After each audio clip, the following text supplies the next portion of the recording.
A Bíblia diz: orai pela paz de Jerusalém, Salmos 122 versículo 6. Mas, como é que isso se traduz na nossa visão do mundo do conflito que encheu o Médio Oriente de violência e derramamento de sangue durante mais de 100 anos? Somos biblicamente orientados a ser pró-Israel e a defender todas as suas ações? Nenhum local na face da Terra tem sido uma fonte tão constante de frustração e dificuldade para os líderes mundiais, desafiando a diplomacia, as negociações, as ameaças, a ocupação armada e as conferências internacionais. É um problema que se recusa a desaparecer. Ao considerar a história do conflito, poderíamos remontar justificadamente a Gênesis 15 e ao nascimento de Ismael. Passe então para o capítulo 21 e o nascimento de Isaque, quando aquele que nasceu segundo a carne perseguiu aquele que nasceu segundo o Espírito. Gálatas 4 versículo 29. Avancemos para o início do século XX. Na verdade, foi no final do século XIX que o sionismo e o nacionalismo árabe se tornaram movimentos significativos. Antes da Primeira Guerra Mundial, o Império Otomano controlava o Médio Oriente durante quase 4 séculos. A área era habitada principalmente por árabes muçulmanos, um pequeno número de árabes cristãos e judeus sefarditas. O sionismo é um movimento político que defende o direito à autodeterminação do povo judeu e a existência de um Estado nacional judaico independente e soberano no território onde historicamente existiu o antigo Reino de Israel, Eretz Israel. Em 1897, houve um apelo a uma pátria judaica como resultado do antissemitismo generalizado na Europa. O movimento sionista apelou ao estabelecimento de um Estado-nação para o povo judeu na Palestina, que serviria de refúgio para os judeus do mundo. A Primeira Guerra Mundial trouxe consigo a derrota do Império Otomano e a divisão das suas terras entre os vencedores aliados. A Grã-Bretanha ganhou o controle do que chamamos de Palestina. Em 2 de novembro de 1917, o secretário dos Negócios Estrangeiros britânico, Arthur James Balfour, enviou uma carta a Lord Rothschild, presidente da Federação Sionista, declarando que o seu governo iria ver com favor o estabelecimento na Palestina de um lar nacional para o povo judeu. A declaração Balfour tornou-se a esperança dos povos judeus em todo o mundo e alimentou o sionismo. A Liga das Nações, formada após a Primeira Guerra Mundial, estabeleceu a Palestina obrigatória, que foi uma tentativa de designar a Grã-Bretanha para administrar a área. Os anos entre as duas guerras mundiais foram marcados por derramamento de sangue, massacres, motins e revoltas. A violência foi dirigida pelos árabes contra os judeus, e por vezes, contra as forças de ocupação britânicas. Seguiu-se a retaliação dos judeus contra os árabes. Tanto árabes como judeus tinham as suas unidades paramilitares e os ataques foram seguidos de vingança de ambos os lados. A história daqueles anos está inundada de terrorismo, barbárie e morte. Embora a maioria das atrocidades tenha sido cometida por grupos árabes contra judeus, ninguém envolvido estava isento de culpa.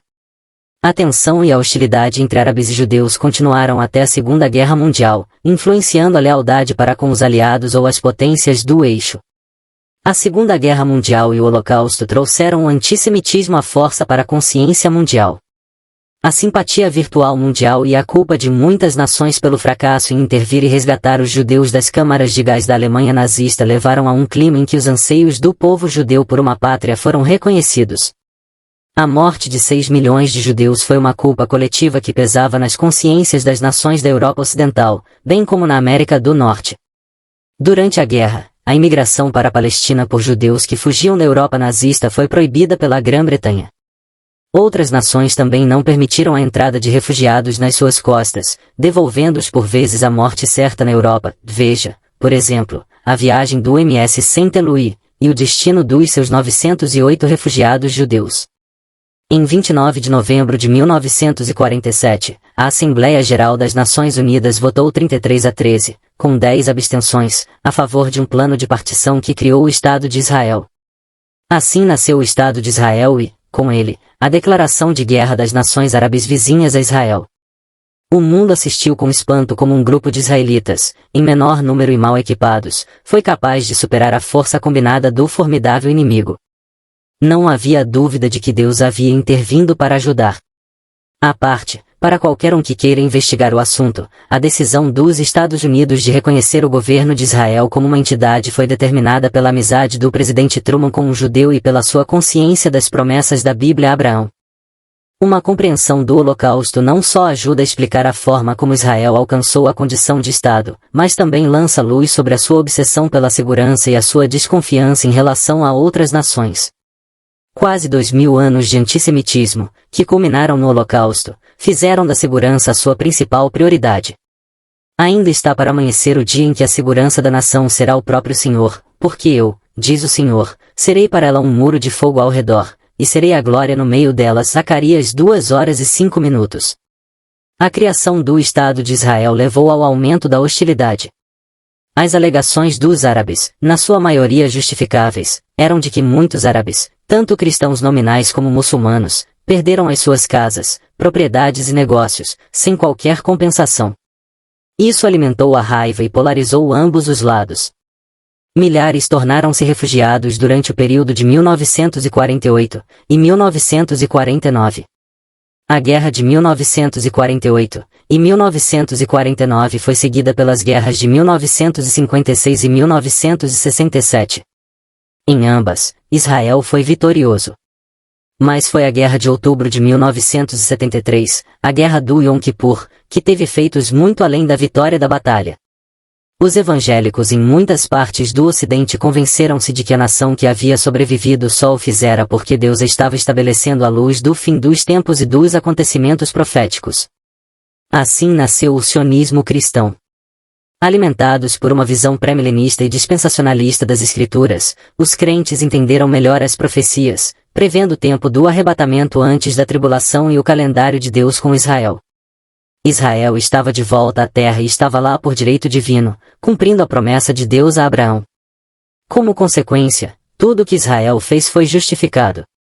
Antes disso, em 1964, a OLP foi formada com o objetivo declarado de derrotar Israel e exterminá-lo como nação.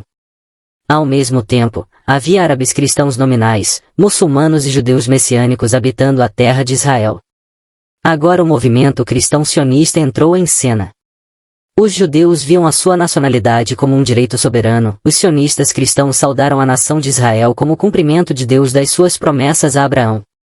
Os árabes chamaram isso de a Grande Catástrofe. Na década de 1990, surgiu uma ameaça nova e mortal. Jovens muçulmanos fanáticos sacrificavam-se como homens-bomba, amarrando explosivos aos seus corpos e explodindo-se, tentando matar tantos israelenses quanto pudessem. Eles tinham como alvo restaurantes, centros comerciais, edifícios lotados, etc. Esta revolta popular palestina contrária à ocupação de Israel pelos israelenses, na faixa de Gaza, Cisjordânia, levou à morte de milhares de judeus.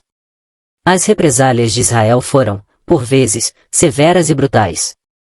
O ódio e a amargura cresceram de ambos os lados. A Intifada, Revolta Popular Palestina, também deixou claro que Yasser Arafat e a OLP não eram verdadeiros parceiros de paz.